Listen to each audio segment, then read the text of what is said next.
پاک پڑھنے کے بے شمار فضائل و برکات۔ میرے آقا مدینے والے مصطفیٰ صلی اللہ علیہ وسلم کا فرمان، من قال صلی اللہ علی محمد فقد فتح علی نفسہ 70 بابا من رحمہ۔ نبی پاک فرماتے ہیں جو کہے صلی اللہ علی محمد صلی اللہ علیہ وسلم، اس نے اپنے اوپر رحمت کے 70 دروازے کھول لیے۔ یعنی میں اور آپ چاہتے ہیں کہ ہم پر رحمت کے دروازے کھل جائیں، ایک بار یہ درود پاک پڑھنا ہے، مل کر پڑھ لیں، صلی اللہ علی محمد صلی اللہ علیہ وآلہ وسلم۔ اب آگے نبی پاک فرماتے ہیں وَأُلْقِي مَحَبَّتُهُ فِي قُلُوبِ النَّاسِ فَلَا يَبْغَضُهُ إِلَّا مَنْ فِي قَلْبِهِ نِفَاقٌ۔ ایک تو جیسے یہ درود پاک پڑھیں گے 70 رحمت کے دروازے کھل جاتے ہیں، پھر فرمایا اس کی محبت لوگوں کے دلوں میں ڈال دی جائے گی۔ درود میں پڑھوں نبی پاک پر اور اللہ کی رحمت سے لوگوں کے دلوں میں ہماری محبت ڈال دی جائے گی، اور پھر فرمایا اس سے بغض نہ رکھے گا مگر وہ کہ جس کے دل میں نفاق ہوگا۔ یعنی مسلمان صاف دل والے لوگ محبت کرنے لگ جاتے ہیں اس بندے سے جو نبی پاک پر درود پڑھتا ہے، اور خاص طور پہ یہ جو درود پاک کا صیغہ ہے اس کو اپنی روٹین میں شامل رکھیں۔ ایک بار پھر پڑھ لیں، صلی اللہ علی محمد صلی اللہ علیہ وآلہ وسلم۔ انشاءاللہ یہ عادت میں رکھیں تو آپ کو ہر بار درود پڑھنے پر 70 رحمت کے دروازے بھی کھلتے جائیں گے، اور لوگوں کے دلوں میں انشاءاللہ محبت ڈال دی جائے گی۔ ایک بار محبت کے ساتھ بآواز بلند درود پاک پڑھ لیں، صلو علی الحبیب صلی اللہ تعالی علی محمد صلی اللہ علیہ وسلم۔ تم تھے خوش جب رب نے ہم کو خیر امت کر دیا، رحمت عالم ہمارے الصلاۃ والسلام، خیر امت کر کے اپنی رحمتوں میں دھر لیا، صدقے تیرے ہیں پیارے الصلاۃ والسلام۔ الحمدللہ عز و جل ہم کچھ قرآن کی باتیں، قرآن کے احکام، قرآن کی آیتوں کو سمجھنے کی کوشش کرتے ہیں۔ آج قرآن مجید فرقان حمید کی سورہ بقرہ کی آیت نمبر 83 پہلے پارے میں ہے، اس کی کچھ باتیں سمجھنے کی کوشش کرتے ہیں۔ اللہ کریم قرآن مجید میں ارشاد فرماتا ہے وَبِالْوَالِدَيْنِ إِحْسَانًا وَذِي الْقُرْبَى وَالْيَتَامَى وَالْمَسَاكِينِ۔ آسان ترجمہ قرآن کنز العرفان۔ اور ماں باپ کے ساتھ بھلائی کرو اور رشتہ داروں اور یتیموں اور مسکینوں کے ساتھ اچھا سلوک کرو۔ پارہ نمبر 1 سورہ بقرہ آیت نمبر 83 کا ایک جز، ایک حصہ ہم نے سنا ہے۔ اب ہم نے والدین کے بارے میں، رشتہ داروں کے بارے میں پچھلے بیانات میں کافی ڈسکس کیا ہے۔ آج ہم پرٹیکولرلی یتیم کے بارے میں جانیں گے۔ یتیم کے بارے میں کچھ مسکنسیپشنز بھی ہیں، وہ بھی کلیئر ہو جائیں گے، اور یتیم کہتے کس کو ہیں، اور پھر یتیم کے ساتھ اچھا سلوک کرنا یہ کتنی بڑی نیکی ہے۔ یاد رہے کہ وہ نابالغ بچہ جس کا والد وفات پا جائے اسے یتیم کہتے ہیں، اور اتنا غریب شخص کے کچھ بھی مال نہ رکھتا ہو، کچھ بھی نہ ہو اس کے پاس، اس کو مسکین کہتے ہیں۔ آیت کریمہ میں حکم کیا دیا گیا کہ سب سے پہلے ماں باپ کا حق ہے، لہٰذا ان کے ساتھ نیکی اور بھلائی کرو، پھر ان کے واسطے سے جتنوں کے ساتھ رشتہ بھی قائم ہوا ہے۔ ماں باپ کی وجہ سے رشتہ کیسے قائم ہوتا ہے؟ بھائی سے، بہن سے، چچا سے، تایا سے، ماموں سے، خالہ سے، ان سب کے ساتھ نیک سلوک کرنا ہے۔ اور آخر میں فرمایا یتیم اور مسکین خواہ تمہارے رشتہ دار ہوں یا نہ ہوں، ان سب کے ساتھ نیکی اور بھلائی سے پیش آنا ہے۔ یہاں میں ایک اور بڑی خوبصورت بات آپ کو بتاؤں کہ وراثت جو ہے نا، یہ پیسوں کی تو ہوتی ہے، مال کی ہوتی ہے۔ نبی پاک علیہ الصلوۃ والسلام نے ایک بہت کمال کی بات ارشاد فرمائی، ان الود یتوارث، فرمایا محبت میں بھی وراثت جاری ہوتی ہے۔ ہاں، اس کو لوگ بھول جاتے ہیں۔ یہ کیا ہے؟ یعنی ماں باپ کی طرف سے جو ہمیں وراثت ملتی ہے نا، صرف جائیداد اور مال و دولت کی صورت میں نہیں ملتی، بلکہ وہ محبت جو ماں باپ کے دل میں ہوتی ہے اس کی بھی وراثت جاری ہوتی ہے۔ ہر وہ شخص جس کے لیے ہمارے ماں باپ کے دل میں محبت تھی، ماں باپ کی عزت، احترام، اور ماں باپ ان کے لیے خلوص کے جذبات رکھتے تھے، عزت رکھتے تھے، اس میں بھی وراثت جاری ہوتی ہے۔ ہم پر بھی لازم ہے کہ اس محبت، عزت اور خلوص کے جذبات کو کنٹینیو کریں، ماں باپ کے رشتہ داروں کے حقوق ادا کریں۔ یہاں ہوتا کیا ہے؟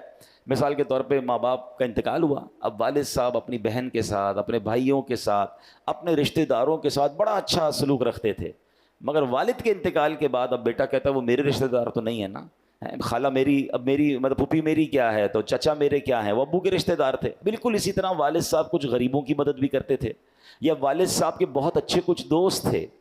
اب جیسے ہی والد کا انتقال ہوا ان سب سے رابطہ ختم. اسی طرح والدہ کا جب انتقال ہوا تو خالہ سے رابطہ ختم، ماموں سے رابطہ ختم، ننیال والوں سے لوگ رابطہ ختم کر دیتے ہیں. اسی طرح والدہ کی کچھ سہیلیاں ہوتی ہیں یا والدہ کی کچھ ایسی عورتیں آتی تھی کہ ماں جن کی مدد کرتی تھی. لیکن ہوتا کیا ہے کہ جیسے ہی ماں باپ دنیا سے جاتے ہیں بچے کہتے ہیں ہمارا ان سے کیا تعلق ہے. وہ اچھا ان کو بڑا فیل ہوتا ہے کہ ہمارا بھائی تو کیا گیا، اب سارا معاملہ ہی ختم ہو گیا، ہماری بہن تو کیا گئی، اب سارا معاملہ ختم ہو گیا. نہیں، ابھی حدیث کا جز یاد رکھیے کہ محبت میں بھی وراثت جاری ہوتی ہے. اچھی اولاد وہ ہے کہ جو ماں باپ کے رشتہ داروں کے ساتھ بھی اچھا سلوک کرے، بلکہ وہ جہاں جہاں نیکی کر رہے تھے اس نیکی کو بھی جاری رکھے. اس سے فائدہ پتہ کیا ہوتا ہے؟ ماں باپ کی روح راضی ہوتی ہے کہ ہمارے بچوں نے ہمارے دوستوں کا اب بھی خیال رکھا، ہمارے رشتہ داروں کا اب بھی خیال رکھا ہے. اور دوسرا فائدہ پتہ کیا ہوتا ہے کہ وہ جو لوگ ہوتے ہیں نا جن کے ساتھ آپ اچھا سلوک کرتے ہیں، یعنی اگر کوئی بچہ اپنے چچا کے ساتھ، تایا کے ساتھ، اپنے ددیال والوں کے ساتھ، ماں کے جانے کے بعد ننیال والوں کے ساتھ، یا ماں باپ جہاں نیکی کرتے تھے اس نیکی کو کنٹینیو کرتا ہے، تو وہ سارے لوگ اس مرحوم کو دعا دیتے ہیں کہ دیکھو کیا بیٹا کی تربیت کر کے گئے، کہ بیٹا اپنے باپ کی اس نیکی کو جاری رکھے ہوئے، اپنی ماں کی اس نیکی کو جاری رکھے ہوئے. اور علماء نے حقوق والدین میں بھی اس کو لکھا کہ ماں باپ کا یہ حق ہے کہ ان کے انتقال کے بعد ان کے رشتہ داروں کے ساتھ اچھا سلوک کیا جائے.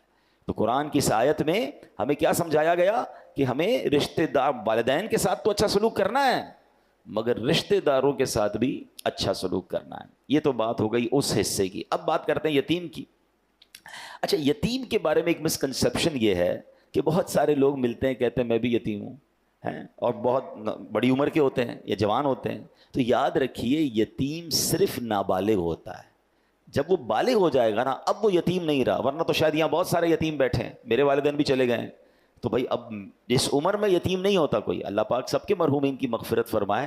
مگر یتیم کی جو تعریف ہے نا وہ تعریف یہ ہے کہ جب وہ نابالغ ہے اور اس کے والد کا انتقال ہو گیا ہے تو وہ یتیم ہے. تو یہ بات بھی آپ کے ذہن میں رہے.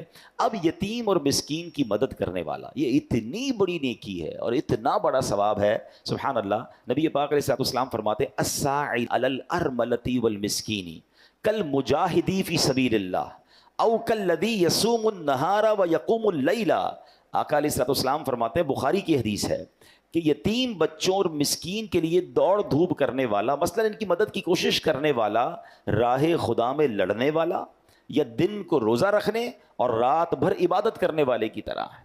اب آپ ذرا غور کیجئے کہ دن کو روزہ رکھنا، رات بھر عبادت کرنا، بلکہ راہ خدا میں جہاد کرنا، اس کے برابر کس کو کہا گیا کہ جو یتیم کی یا مسکین کے لیے کوشش کرتا ہے، کسی کو یتیم مسکین کو کھانا کھلا رہا ہے، ان کی تعلیم کے لیے مدد کر رہا ہے، ان کو کہیں ڈراپ کر رہا ہے، ان کو ریسیو کر رہا ہے. یہ وہ نیکی ہے کہ یہ مجاہد کے برابر ہے، راہ خدا میں لڑنے والے کے برابر ہے. حدیث پاک میں آتا ہے جنت میں پہنچ کر وہاں سے واپس دنیا میں آنے کی کوئی خواہش نہیں کرے گا. دنیا سے کوئی جنت میں پہنچ جائے اس کو پھر دنیا میں کیوں واپس آنا ہے. مگر سبحان اللہ جو راہ خدا میں لڑتے ہوئے شہید ہوا ہوگا نا وہ جنت میں پہنچ کر بھی خواہش کرے گا کہ کاش پھر دنیا میں جاؤں، پھر راہ خدا میں لڑوں اور پھر شہادت کا مرتبہ پاؤں.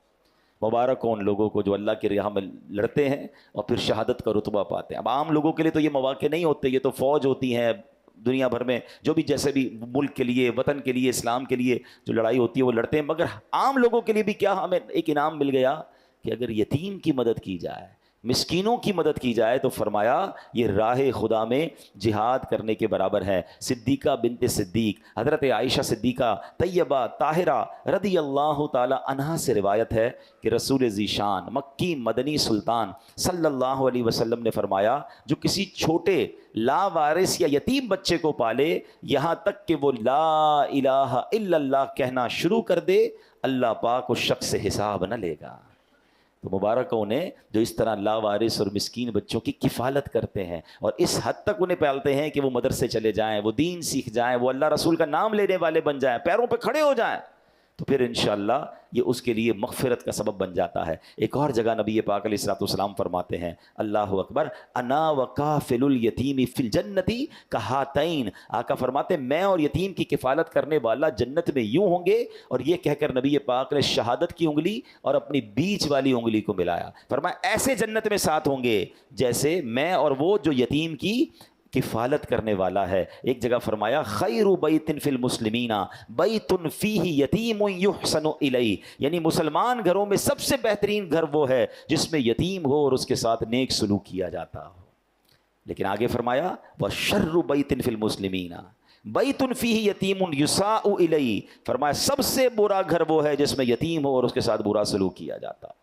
یہاں یہ بھی مسئلہ ہے، رشتہ داروں میں کوئی بچہ یتیم ہو گیا، اب یتیم کو تو رکھا مگر اس کو واقعی یتیموں والا سلوک ہی اس کے ساتھ ہوتا ہے، اور جناب بعض اوقات تو اس کے یتیم کے مال پر قبضہ کر لیا جاتا ہے، کیونکہ ماں باپ نے مال چھوڑا ہے، بچہ یتیم رہ گیا، رشتہ دار کہتے ہیں ہم سنبھالیں گے جناب، اس کی کفالت بھی کریں گے اور اس کا مال بھی سنبھالیں گے، مگر ایسا بھی ہوتا ہے کہ جناب یتیموں کا مال کھا لیا جاتا ہے، وہ بڑے ہوتے ہیں تو انہیں کوئی دینے کے لیے تیار نہیں ہوتا۔ یہ بہت سخت گناہ ہے، اس کی زبردست وعید آئی ہے، یعنی ایک طرف یتیم کے ساتھ اچھے سلوک کرنے والے کو تو جنت کی بشارت، مگر یتیم کا جس نے مال کھایا، یتیم کو تکلیف پہنچائی، یہ بہت خطرناک کام ہے، یاد رکھیے۔ پھر نبی پاک فرماتے ہیں انا وکافل الیتیم فی الجنت کہاتین، یعنی میں اور یتیم کی کفالت کرنے والا جنت میں یوں ہوں گے، اور پھر نبی پاک نے اپنی دونوں انگلیاں ملا کر بتایا جنت میں آقا کا پڑوس چاہیے تو سمجھ لیں کہ پھر یتیموں کے ساتھ بڑا اچھا سلوک کرنا ہے۔ پیارے آقا علیہ الصلوۃ والسلام، آپ جانتے ہیں یہ کتنی بڑی فضیلت ہے،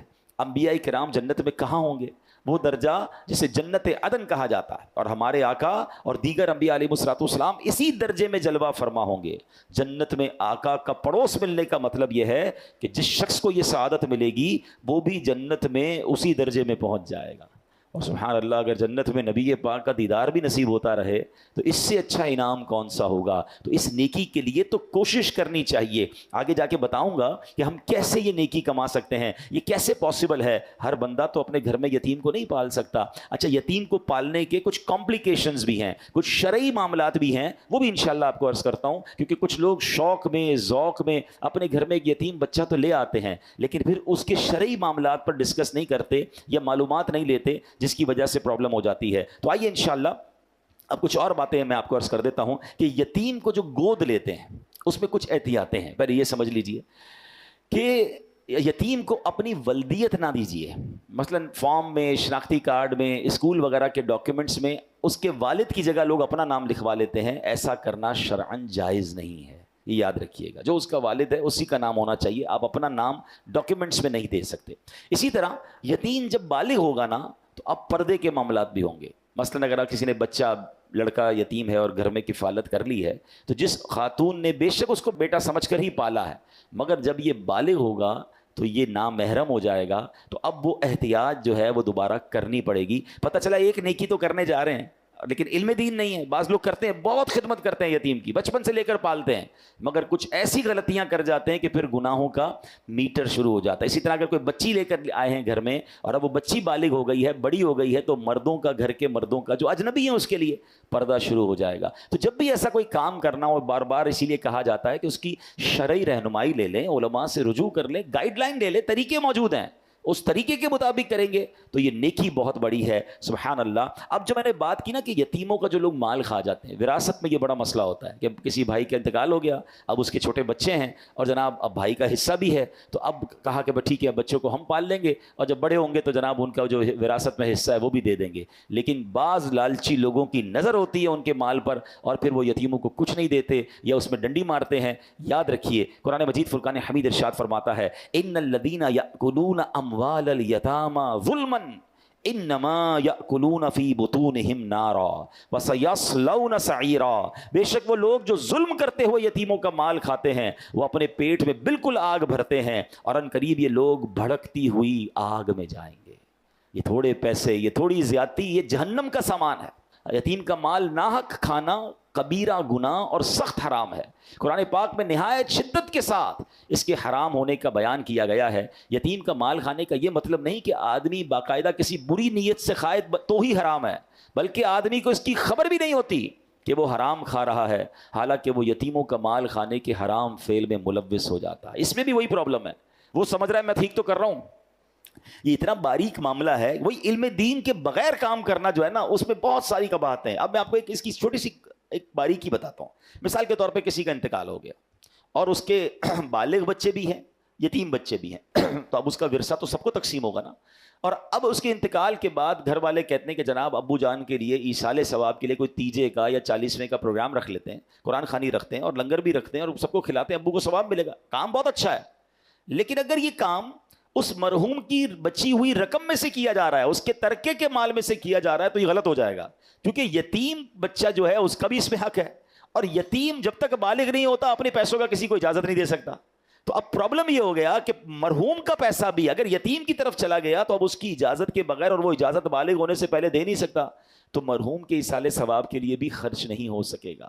اب اس سے اندازہ کر لیں کہ اتنی باریکی، اور لوگ جناب یتیم کے مال کو کہیں انویسٹ کر رہے ہوتے ہیں، کہیں لگا رہے ہوتے ہیں، کوئی شرعی رہنمائی ہوتی نہیں، خرچ کر رہے ہوتے ہیں، لیکن کیا معلوم یہ حرام ہو رہا ہو۔ کچھ چیزوں کی اجازت ضرور ہے، مگر اس کے لیے علماء سے رابطہ کیجئے۔ اگر آپ کسی یتیم کی کفالت کر رہے ہیں، یا اس یتیم کا سرمایہ آپ کے پاس آ گیا ہے، اس کی وراثت کا حساب کتاب آپ کے پاس آیا ہے، تو اب آپ الرٹ ہو جائیے کہ 1 روپیہ بھی غلط نہیں کرنا ہے، کہیں قرآن میں جو فرمایا کہ وہ بھڑکتی ہوئی آگ میں جائیں گے، ان بدنصیبوں میں میں شامل نہ ہو جاؤں۔ تفسیر قرآن نور العرفان میں کیا ہے؟ جب میت کے یتیم وارث ہوں تو مال مشترک میں اس کی فاتحہ، تیجا وغیرہ حرام ہے کہ اس میں یتیم کا حق شامل ہے، بلکہ پہلے تقسیم کرو، پھر کوئی بالغ وارث اپنے حصے سے یہ سارے کام کرے، ورنہ جو بھی کھائے گا دوزخ کی آگ کھائے گا، قیامت میں اس کے منہ سے دھواں نکلے گا۔ حدیث پاک میں آتا ہے یتیم کا مال ظلمن کھانے والے قیامت میں اس طرح اٹھیں گے کہ ان کے منہ، کان اور ناک سے بلکہ ان کی قبروں سے دھواں اٹھتا ہوگا، جس سے وہ پہچانے جائیں گے کہ یہ یتیموں کا مال کھانے والے۔ یتیم کا اگر خاندان میں، ہماری فیملی میں کوئی یتیم ہے نا، اور اس کا مال کسی طرح آپ کو پتا چل گیا کہ یہ ہم نے ٹیک کیئر کرنا ہے، بی اویئر، علماء سے رابطہ کریں، ایک ایک روپے کا پراپر حساب رکھیں۔ نیکی بڑی ہے، مگر یہاں زیادتیاں ہو رہی ہیں، آپ کے سامنے بھی ہوگا ایسے واقعات۔ بہنوں کا حق نہیں دیتے ورثے میں، اور یتیم کا مال کھا جاتے ہیں۔ یتیم کو بیچارے کو پتہ بھی تو نہیں ہوتا نا کہ میرے پاس کتنے پیسے ہیں، وہ تو چھوٹا تھا، اس کے والد صاحب چلے گئے، اب رشتہ داروں کی نظریں ہوتی ہیں کہ جناب اس کا ہم سنبھالیں گے اور اس کا مال بھی ہم ہتھیا لیں گے۔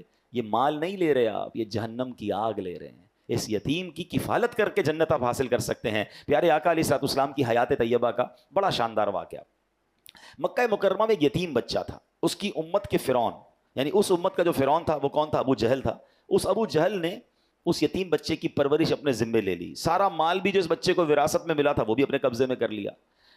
اب چاہیے تو یہ تھا کہ ابو جہل اس کی اچھی دیکھ بھال کرتا، مگر اس بدبخت نے، جس کے دل میں حرص و ہوس بھری ہوئی تھی، یتیم کی پرورش کرنے کی بجائے اس کے مال پر قبضہ کر لیا۔ ایک دن وہ بچہ ننگے بدن، پریشان حال ابو جہل کے پاس آیا اور کہا کہ مجھے اپنا مال دو جو میرے والد صاحب چھوڑ کر گئے تھے۔ اس بدبخت نے اس یتیم کو دھکے دے کر اپنے گھر سے نکال دیا۔ اچھا، اب جب قریش کے سرداروں نے دیکھا کہ یتیم کے ساتھ ایسا ہوا ہے تو کہا ایسا کرو، تم مسلمانوں کے نبی محمد عربی صلی اللہ علیہ وسلم کے پاس جاؤ اور ان سے جا کر مدد مانگو۔ اچھا، انہوں نے یہ ایک چیز بھی ٹونٹ کرنے کے لیے کہی تھی کہ وہ بھی کیسے مدد کریں گے، چلو پھر بھی تم جاؤ ان کے پاس۔ وہ پیارے آقا علیہ الصلوۃ والسلام کے پاس آیا۔ اب نبی پاک سبحان اللہ، وہ تو سب کے مددگار ہیں، غم و رنج و علم اور سب بلاؤں کا مداوا ہو، اگر وہ گیسوؤں والا میرا دلدار ہو جائے، اشارہ پائے تو ڈوبا ہوا سورج برآمد ہو، اٹھے انگلی تو ماہ دو بلکہ دو دو چار ہو جائے۔ تو وہ یتیم گئے جب ان کے پاس، تو نبی پاک علیہ الصلوۃ والسلام نے کیا کیا؟ پیارے آقا نے اس بچے کو ساتھ لیا اور ابو جہل کے پاس آ گئے، اور آپ نے فرمایا کہ اے ابو جہل، نبی پاک علیہ الصلوۃ والسلام نے فرمایا کہ اس یتیم کا مال دو۔ اب سارے سردار سمجھے کہ ابو جہل نے تو آج خوب بدتمیزی کرنی ہے، ان کو کیسے ان کی بات ماننی ہے، مگر جیسے ہی نبی پاک اس کے جو بھی جگہ تھی وہاں تشریف لائے تو مرحبا کہہ کر اس نے استقبال کیا اور فوراً یتیم کا سارا مال نکال کر دے دیا۔ تو قریش کے لوگ حیران ہو گئے، ابو جہل تم تو ان کے سب سے بڑے مخالف ہو، ان کے بارے میں اتنی باتیں کرتے ہو، ان کے دین کو ٹھکراتے ہو، آج آتے ہی ان کو سارا مال دے دیا، آج تو موقع تھا معاذ اللہ ان کے سامنے تم نے مقابلہ کرنے کا۔ تو ابو جہل کہتا ہے کہ جب وہ آئے تو خدا کی قسم میں نے دیکھا کہ محمد عربی صلی اللہ تعالیٰ علیہ وسلم کے دائیں اور بائیں ایک نیزہ دیکھا میں نے، مجھے ڈر لگا کہ ان کی بات نہیں مانوں گا تو وہ نیزہ مجھے پھاڑ ڈالے گا۔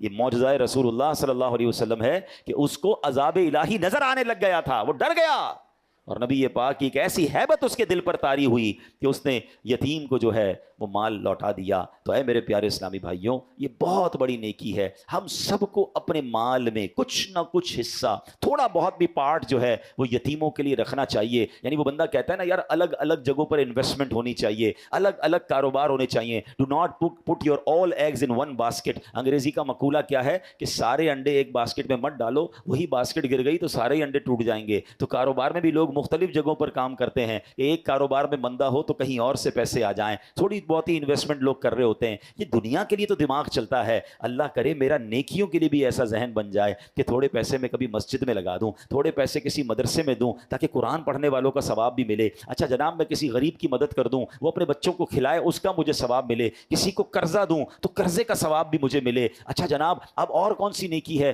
تو کسی یتیم کی کفالت کر لوں تاکہ یتیموں کے گھر میں بھی ہونے والی نیکی کا ثواب مجھے ملے۔ اگر ہم سوچتے جائیں اللہ نے جس کو نوازا ہے، تھوڑا پانی کے صدقے کا کام کر دوں کہ جب تک کنواں چلتا رہے گا، جب تک پانی لوگ پیتے رہیں گے، ادھر سے مجھے ثواب مل جائے۔ تو یہ جتنی نیکیاں ہیں صدقہ، کبھی درخت لگا دوں تو درخت لگتے رہیں گے، اس کا مجھے ثواب، سایہ ملتا رہے گا مجھے اس کا ثواب ملے۔ اگر جس کا یہ ذہن بن جائے نا کہ جناب مجھے، اور پھر ماشاءاللہ اگر دعوت اسلامی کے ساتھ آپ کنٹریبیوٹ کرتے ہیں اور آپ یہ سوچیں کہ دعوت اسلامی تو پوری دنیا میں نیکی کے کام کر رہی ہے، تو جس طرح لوگ کہتے ہیں نا یار دنیا بھر میں فیکٹریاں ہونی چاہیے، ایکسپورٹ امپورٹ کا کام ہونا چاہیے، پاکستان کے ساتھ ساتھ دنیا کے کئی ملکوں سے مال آنا چاہیے، اللہ کرے یہ ذہن بن جائے کہ میرا ثواب بھی دنیا بھر میں پھیل جائے۔ جب پتہ چلے کہ دعوت اسلامی برطانیہ میں، افریقہ میں، یا جناب دنیا کے کئی ملکوں میں کام کر رہی ہے، تو آپ بھی رابطہ کر سکتے ہیں کہ جناب اس میں بھی تھوڑا میرا حصہ ملائیں۔ اب جیسے آج کل غزہ کے مسلمانوں کی مدد ہو رہی ہے، فلسطین کے مسلمانوں کی مدد ہو رہی ہے، وہاں کتنی بڑی تعداد میں یتیم بچے ہو گئے ہیں۔ الحمدللہ ہم کوشش کر رہے ہیں کہ کسی طرح میں ایکسس ملے تو ہم غزہ کے اندر بھی انشاءاللہ یتیم خانہ بنائیں۔ مگر کہنے کا مقصد یہ ہے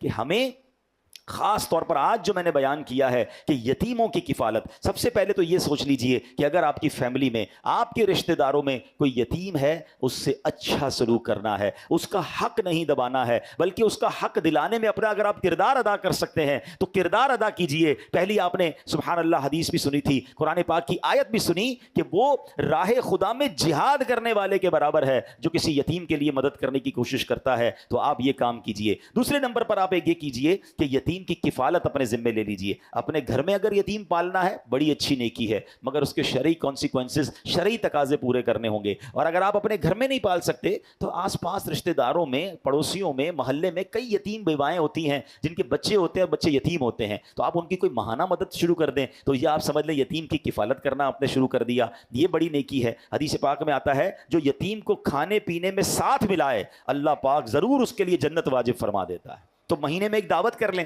کہ آپ کو لگتا ہے یار فلاں رشتہ دار ہیں یا فلاں پڑوسی ہیں یا فلاں کوئی غریب خاندان ہے، یتیم بچے ہیں، ان بچوں کو مہینے میں ایک دن بلایا، جیسا اپنے بچوں کو کھلایا ایسا ان کو بھی ساتھ بٹھا کر کھلا دیا، اس نیت سے کہ انشاءاللہ جنت کی دعوت ملے گی۔ تو بات وہی ہے کہ نیکی کمانے کا سلیقہ ہو جائے۔ اب ایک اور بات یاد رکھیے گا، یتیم کے سر پر ہاتھ پھیرنا، یعنی یتیم کی خدمت کرنا تو اور بات ہے، سر پر ہاتھ پھیرنے کی سبحان اللہ فضیلت یہ ہے کہ نبی پاک نے فرمایا جس نے پیار سے یتیم کے سر پر ہاتھ رکھا، وہ بال جن پر اس کا ہاتھ گزرا، ہر بال کے بدلے میں اس کے لیے ایک نیکی لکھی جائے گی، ہر بال کے بدلے میں گناہ مٹایا جائے گا، ہر بال کے بدلے میں ایک درجہ بلند کیا جائے گا۔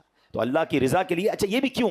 جب آپ سر پہ ہاتھ پھیرتے ہیں تو شفقت ہے نا، اس کو فیل ہوتا ہے، اس کو اچھا لگتا ہے کوئی ہے جو میری جو ہے وہ مدد کرنے والا ہے۔ اچھا اس میں بھی بڑی پیاری علماء نے تقسیم بتائی ہے، اور یہ حدیث پاک میں ہے کہ لڑکا یتیم ہونا تو ہاتھ کیسے پھیرنا ہے؟ پیچھے، سر کے پیچھے سے ہاتھ آگے لانا ہے، اور جس کا والد ہے دنیا میں، ویسے ہی ہمارے کسی دوست کا بیٹا ہے اور شفقت کے لیے آپ سر پہ ہاتھ پھیر رہے ہیں تو آگے سے پیچھے بالوں کی طرف لے جانا ہے۔ تو یہ بھی طریقہ حدیثوں میں بیان ہوا۔ تو بہرحال میرے پیارے اسلامی بھائیوں، جب سر پر ہاتھ پھیرنے میں اتنا ثواب ہے کہ ہر بال کے بدلے نیکی ہے، تو یتیم کو کپڑے دلانا، یتیم کو کھانا کھلانا، یتیم کی تعلیم کا انتظام کرنا، دیکھیں وہ بن باپ کا بچہ ہے، آپ اس کے ساتھ اچھا کریں گے، آپ کے اپنے بچوں کے ساتھ اچھا ہونا شروع ہو جائے گا۔ تو آخر میں میری گزارش یہی ہے کہ مثال کے طور پہ کوئی میرا بھائی ایسا بیٹھا ہے، آپ کے 3 بچے ہیں، آپ کے 4 بچے ہیں، آپ کے 5 بچے ہیں، اللہ آپ کو برکت دے آپ کے بچوں میں، تو کیا ایسا نہیں ہو سکتا کہ میں یہ بھی پلان کروں کہ یار کم از کم 2 یتیم بچے بھی میں پالوں گا؟ 4 بچے بھی تو پال رہا ہوں نا، وہ 2 بھی انشاءاللہ میری ذمہ داری ہوں گے، وہ پلتے رہیں گے، وہ خوش ہوتے رہیں گے، ان کی برکت سے اللہ میرے بچوں کی خیر فرما دے گا۔ تو اول تو آپ خود سے کیجیے۔ اگین میں یہی کہہ رہا ہوں کہ اپنے خاندان میں سب سے پہلے دیکھیں، ہماری سب سے پہلی ذمہ داری اپنا ہی خاندان ہے۔ ہو سکتا ہے ہمارے ہی خاندان میں یتیم بچے ہوں اور ہماری نظروں میں نہ ہوں، تھوڑا سا توجہ دیں گے۔ میں نے تعریف بیان کر دی کہ جس کے والد کا انتقال ہو گیا ہو اور وہ نابالغ ہو، تو وہ یتیم ہے اس کی کفالت کر کے جنت کا سامان کیجئے، ہو سکے تو اس کی ساری ذمہ داری اپنے اوپر لے لیجئے، اس کی تعلیم کی، اس کے لباس کی، اس کی میڈیکل کی، اور اس کو بڑا کیجئے۔ آپ دیکھیں قدم قدم پر انشاءاللہ روزانہ نیکیاں ملنا شروع ہو جائیں گی۔ اور آپ کو لگتا ہے یار میں پرسنلی یہ نہیں کر سکوں گا، میرے لیے ڈھونڈنا مشکل ہے، تو پھر دعوت اسلامی میں الحمدللہ ایک پورا نظام ہے، اور آپ کو میں خوشخبری دے رہا ہوں کہ الحمدللہ کراچی میں پہلا یتیم خانہ، یہ آپ جب دیکھیں گے کبھی گزر ہو آپ کا ناگن چورنگی کے پاس نیو کراچی پہ، تو آپ دیکھیے گا گراؤنڈ+7 کی اسٹیٹ آف آرٹ بلڈنگ اب کمپلیشن کے مرحلے میں ہے، اور انشاءاللہ آپ یتیم خانہ، ہم نے یہ بھی سوچا تھا جب یہ بنانے لگے تھے کہ نارمل مدرسے کی طرح کا بنا لیں، ہم نے کئی یتیم خانوں کا وزٹ کیا، پھر ہمیں اندازہ ہوا کہ پاکستان میں کئی یتیم خانے واقعی یتیم خانے بنا دیے انہوں نے، اتنا برا حال ہے، میں سب کا نہیں کہتا، کچھ واقعی بہت اچھے ہیں، لیکن انشاءاللہ ہم نے ایک ایسا پلان کیا کہ ہم ایسا یتیم خانہ بنائیں کہ عام بچے تمنا کریں کہ ہمیں وہاں پر رہنا ہے، کیونکہ یہ ہمارے بچے ہوں گے، ان کی رہائش، ان کا کھانا پینا، ان کی میڈیکل، بلکہ ان کو دیکھیں نا، اگر بچہ عید کی چھٹیوں پہ اپنے ماں باپ کے پاس جاتا ہے، یہ کہاں جائیں گے؟ تو ان بچوں کو کہیں اسلامک ٹور پر بھی لے جانا، یا پاکستان ٹور پہ لے جانا، مزارات اولیاء کا ٹور کرانا، وہ بھی ہماری ذمہ داری ہوگی۔ تو ایک شاندار مدنی ہوم زیر تعمیر ہے، اور انشاءاللہ مجھے بہت امید ہے کہ اینڈ آف 2025 یا جنوری 2026 کے قریب اس کی اوپننگ ہوگی۔ جب آپ دیکھیں گے تو اگر آپ یتیموں کی کفالت خود کریں، دوبارہ میں کہتا ہوں آپ خود کریں، نہیں کر سکتے اور آپ چاہتے ہیں کہ ہم یہ ذمہ داری لیں، تو آپ دعوت اسلامی کے ساتھ تعاون کر سکتے ہیں، مدنی ہوم کے نام پر اپنا ڈونیشن دیں گے تو انشاءاللہ یہ یتیموں کی کفالت پر خرچ ہوگا، اور یہ انشاءاللہ آپ کے لیے صدقہ جاریہ ہوگا۔ اللہ سے میں دعا کرتا ہوں کہ رب کریم ہمیں یہ نیکی کمانے کی بھی توفیق عطا فرمائے، کیونکہ جو اس کا اجر نبی پاک نے فرمایا نا کہ یتیم کی کفالت کرنے والا اور میں ایسے ہوں گے، تو پیارے آقا کے ساتھ اگر جنت مل جائے تو میں سمجھتا ہوں ایک مسلمان کے لیے اس سے بڑی کیا سعادت ہے۔ اور زندگی میں دیکھیں ابھی نہیں ہے آپ کی نظر میں کوئی، لیکن ہو سکتا ہے تھوڑے دنوں بعد آپ کی نظر میں کوئی ایسی فیملی آ جائے گی، کوئی ایسی درخواست آپ کے پاس آئے گی، پتہ چل جائے نا کہ یہ بیوہ اور یتیم ہیں اور یہ بچے یتیم ہیں، تو بس اب آپ نے ان کی خدمت کرنی ہے، ان کا ساتھ دینا ہے۔ اللہ کریم ہم سب کو یہ نیکی کرنے کی توفیق عطا فرمائے، آمین بجاہ النبی الامین صلی اللہ تعالی علیہ وسلم۔